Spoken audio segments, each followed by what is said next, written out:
What's up, everyone? My name is Elusabel, and welcome to two-part of my requested reaction videos from Team Yamazuki. Once again, shout out to you. Today, excuse me. Today, I'm going to be reacting to some Pikmin videos. For one, there is Pikmin Pest Be Gone, Pikmin reference animation, a super rare video, and Pikmin series explained in 9 minutes. I heard about the Pikmins. They're like these tiny. Forget about that. They're like these tiny, like, speck creatures. Hold on 1 second. Alright, that's slightly better. So they're like these tiny speck little creatures in your garden or wherever. So, yeah. I guess without any further ado, we're going to start with Pikmin Pest Be Gone, and then the next one's going to be the series explained in 9 minutes. A whole 9 minutes, so yeah. So, without any further ado, let's get the first video underway, which is Pikmin Pest Be Gone. And we'll get started in 3, 2, 1, go. As well, the original videos will be... They don't seem very tired, Mr. Alexander. Go away, Alexander. As well, the original videos of these will be down below in the description as well, for you guys to check out. So yeah. So without any further ado, let's do this. In 3, 2, 1, go. Is your garden overrun with pests? Do rabbits, deer, and hobos eat all your veggies? Well, don't deal with the problem in a normal way. Instead, try Pikmin Pest Be Gone, the only pest control product that uses live Pikmin. Just 3 to 5 light years after ordering, and a tiny astronaut will deliver you your very own Pikmin. Never worry about pests again, as the Pikmin can fight off any threat. And with each victory, the Pikmin gets stronger, creating more Pikmin to protect your garden. But now I have a Pikmin problem. Well, not to worry. You need Pikmin Be Gone. The tiny astronaut also brought the Pikmin's natural predators with him. But how will I get rid of those things? Not to worry. The tiny astronaut also has Pikmin Be Gone Be Gone. I think I only have one pest problem. Pikmin. Oh my god! You see that jump kick? That jump kick! Wow! Oh my god, just... And then... Oh my god. Oh, that was great. That was great. Okay. We move on to the second video of the day. This is Pikmin series explained in 9 minutes. So, grab your popcorn, grab your drinks, or whatever that you can, because we're going to watch the series of Pikmin explained in 9 minutes. And let's do this in 3, 2, 1, go. Planet called Hokate Wait, from the start. lives in every... Wait. Okay. 3, 2, 1, go. Far, far away. On a planet called Hokate lives an everyday salaryman named Olimar, who works a dead-end job as an intergalactic cargo mover. During one of his routine trips out into space, his ship is struck by a meteor, and he is sent plummeting down to planet Earth. But this isn't your typical Earth. This is Earth long after humanity has gone extinct, so there's no one around to help. And even if there were, they probably wouldn't be able to see Olimar on account of him only being an inch tall. So Olimar searches around the forest for a while and eventually comes across what appears to be a red-colored onion. As he approaches the onion, it suddenly comes to life and spits out a bunch of seeds that quickly sprout into little tiny flower people he decides to name Pikmin. Strangely enough, the Pikmin instinctively look up to Olimar and await his guidance. And so, Olimar takes the Pikmin under his wing and makes them fight against the dangerous wild animals of the forest. Oh my god. And boy, are there a lot of them. And they all really, really want to kill Pikmin for some reason. Thankfully, there's more than one type of Pikmin to help Olimar on his journey. Along with the red Pikmin who can survive extreme temperatures, there's also the blue Pikmin who can breathe underwater, and the yellow Pikmin who can jump really high and carry bombs. Oh no. Yellow Pikmin, there's a fiery blowhog right behind you. Oh god, he's got his pig pods in. You can't hear this. Oh god, no. With the Pikmin's help, Olimar manages to recover some of the missing parts to repair his ship. The game's ending is determined by the amount of ship parts he can collect before 30 days pass and his life support gives out. There's the bad ending where Olimar's ship fails to take off, he dies of oxygen poisoning, and the Pikmin use the onion to reincarnate his body. And then there's the good ending, where Olimar escapes back to his home planet, finds out that his company is in debt, his ship is sold off, and he is immediately sent back to Earth to make more money for his boss. Wait, did I say good ending? So Olimar and his new assistant Louie, who is the whole reason they're in debt in the first place, rejoin with the Pikmin and scour the land for more treasure. But things on Earth are a bit different this time around. Not only are there 2 new types of Pikmin, there's also a plethora of fresh and exciting new enemies, like Orange Bulborb, Leaf Bulborb, Fiery Bulborb, Hairy Bulborb, and this godforsaken creature. What is that? The 2 captains hey, collected Dr. enough Pepper! treasure to pay off their company's debt, and so they returned back to Hocotate. But whoops! Olimar forgot Louie back on Earth. In order to avoid a potential lawsuit, the president decides to accompany Olimar back to Earth and help search for Louie. The 2 manage to weasel their way down a long and dangerous cave system, where, at the bottom, they find Louie perched atop a giant mechanical spider. But no, he's not in danger, he is the danger. Somehow, Louie descended through the Where have I hardest heard dungeon in the that game, reference all by before? himself, freaking jab-locking Breaking Bad Bulborb fans, into shout out. oblivion, and hacked into the brain of the game's final boss, which he then commands to attack his former co-workers. Unfortunately for him, Louie underestimated Pikmin power, and his spider gets destroyed. As his fellow associates aren't fully aware of Louie's true intentions, they pack his unconscious body back into the ship and bid the Pikmin farewell once again. Moving on to Due Pikmin to friend. booming populations, booming hunger, and a basic lack of planning, the planet Kopai is on the brink of ruin. As a last-ditch effort, 3 space explorers are sent to procure food from planet Earth. However, as they approach the planet, something goes terribly wrong, and their ship explodes, causing their cosmic drive key to get lost somewhere on the planet, making it impossible for them to leave.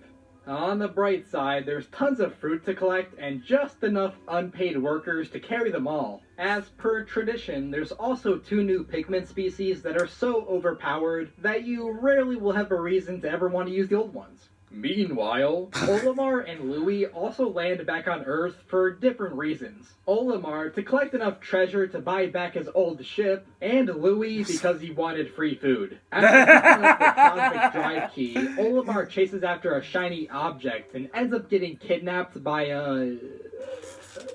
this thing. It's What not is trying that? to hurt Olimar or anything, it just has a crush on him. And really, can you blame it? Like any good space friend, Louie quickly and with no hesitation I question this game. runs away and ends up being taken in by the Kopites, who believe that Not the Louie other 2, is actually but just 3. Olimar, who they recognize because he's been leaving his Pikmin 3 walkthrough all across the lands for them to collect.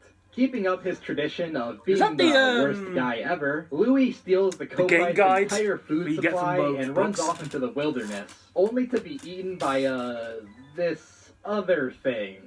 Seriously, who is designing these Pikmin enemies, and are you okay? The Kopites reluctantly save Lewis and use some gentle persuasion to get him to reveal the location of the actual Captain Olimar. After collecting enough juice to last them through a nuclear winter, they move on to the final area and confront the strange creature, who proceeds to consume Olimar and transforms into its final form. a slightly scaled up version of its initial form. Using the age-old strategy of just throw a bunch of rocks at your enemy until they give up and leave, the Copites are victorious and rescue Olimar, who hands over the Cosmic Drive Key as a reward.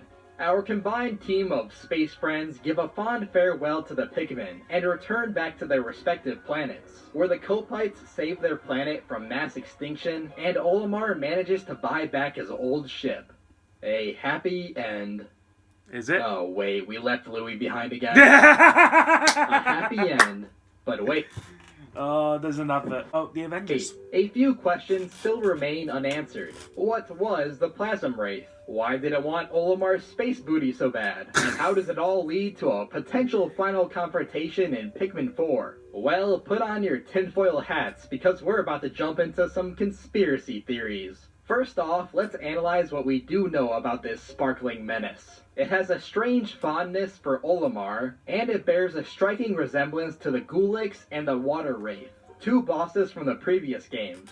A popular theory in the Pikmin fandom, and yes, we have a fandom, is that these three are actually the same creature, who has been following Olimar since the very first game. But wait, shouldn't it be dead since we defeated it in the first two games? Well, as explained by the ship in Pikmin 2, this monster's true form actually lies in another dimension, meaning that destroying its physical form on Earth does nothing but slow it down. In Pikmin 3, not only is it shown to have survived once again, it's also visibly angry at the Copites for taking its precious Olimar away.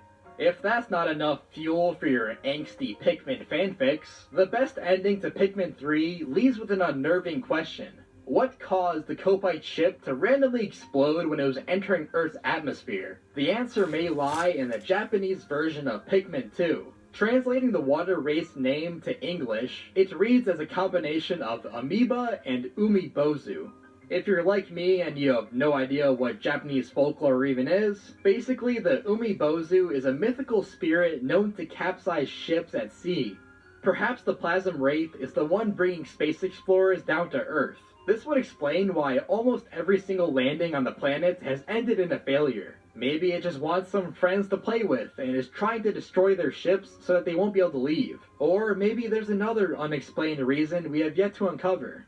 Is the Plasm Wraith pulling the strings behind the entire Pikmin series? Or am I looking too far into a game about tiny elf creatures with little leaves on their heads? Only time will tell as the story continues in Pikmin 4. Eventually. Also, don't mention Hey Pikmin to me. That game doesn't exist. Subscribe for more. Thanks for watching. If there's a game or series they'd like to see me cover, then leave a comment below telling me what it is, and I'll try to get to it when I can. This video was a bit different from how I usually make videos, so hopefully it turned out okay. I'm slowly getting better at drawing, so I'm trying to get more and more animated as it goes on, so things are going to get weird and hopefully get better by the end. See you next time. Okay. Alright. So that... so that's the whole Pikmin series in 9 minutes. So there's... So there's two guys, which we'll get into in Pikmin 2. And then the main guy leaves his partner... Now I'm forgetting their names now. Now I'll just say the main guy and the partner. You'll know what the main guy is himself. So the main guy leaves his partner behind on Earth at the very end on Pikmin 2.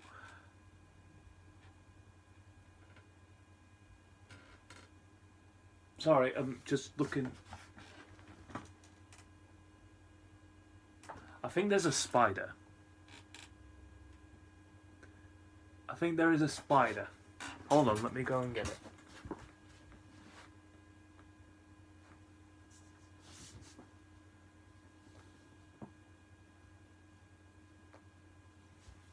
Oh my god. Oh wow. A spider has caught its prey. It's just dangling there. Wow. How amusing. Anyways, So yeah, the main guy leaves his partner behind on Earth in the second one, and then in the third one, they introduce to another character as well.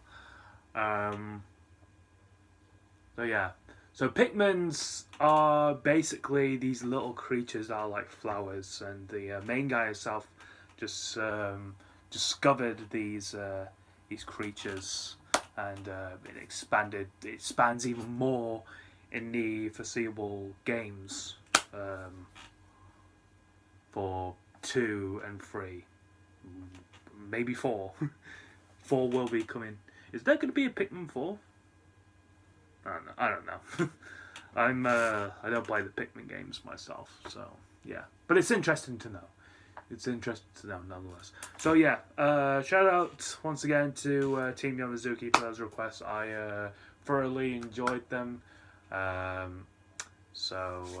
Yeah, the original videos of these will be down below in the description. And this is where I'll sign off. So thank you very much everyone for watching my reaction to those videos. And if you have enjoyed my reaction to those videos itself, then make sure to hit the like button down below. And if you're new to my channel, want to check out more of my videos, then you can hit the subscribe button and turn the notification bell for more updating content when I upload my next video. My Twitter page is @elusiveval21. My BitChute is also called elusiveval. My Instagram is FerrisTom17, and my TikTok is @elusiveval2, and that is everything. So yeah, so with all that being said, guys, I will see you all in the next video. Goodbye. Wakanda forever.